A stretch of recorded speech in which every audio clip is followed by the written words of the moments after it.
దైవ మర్మములు. సహోదరుడు భక్త్ సింగ్ గారి అనుభవంలో దేవుడు ఆయనకు బయలుపరిచిన దైవ మర్మములు. ఏప్రిల్ 6.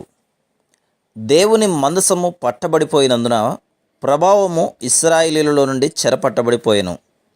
1 సమూయేలు 4:22.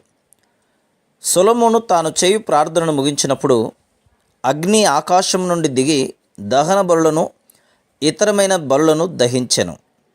యెహోవా తేజస్సు మందిరము నిండా నిండెను.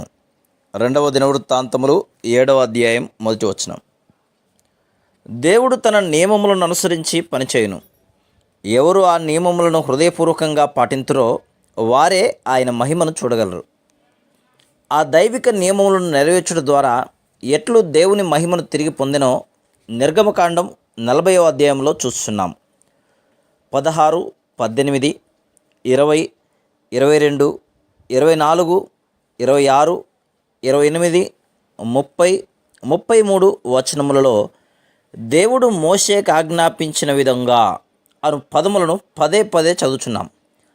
చివరి వచనంలో మోషే పని ముగించెను అని ఉన్నది. నిర్గమకాండం 40వ అధ్యాయము 34 వచనంలో ప్రభు మహిమ ప్రత్యక్ష గుడారమంతటిని నింపెను అని ఉన్నది. దేవుడు మోషేకు ఆజ్ఞాపించినట్లు అను చిన్న వాక్యము చేయబడిన పనినంతటినీ దేవుడు పరీక్షించి ప్రతి చిన్న విషయంలో కూడా సంపూర్ణముగా తృప్తి పొందినట్లు తిరిగి తిరిగి చెప్పబడింది. దేవుని అంతస్తుకు తగినట్లు పని పూర్తి చేయబడినప్పుడే మహిమ తిరిగి దిగివచ్చును. దేవుని మహిమ ఈ విధంగానే దిగివచ్చునని బైబిల్ చెప్తుంది.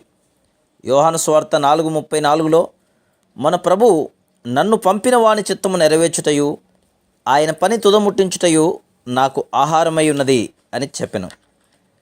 దేవుడు ప్రత్యక్షపరిచినట్లు ఆయన పరిపూర్ణ చిత్త ప్రకారము పరలోక సంకల్పం ప్రకారం ఒక పని పూర్తి చేయబడినప్పుడే దేవుని ఆజ్ఞానుసారంగా మహిమ దిగివచ్చును. ఏదో ఒక శక్తి, సూచక క్రియ, అద్భుతము ప్రత్యక్షమగుట దేవుని మహిమ కాదు.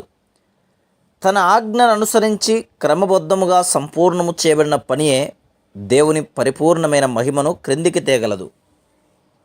Praise the lord.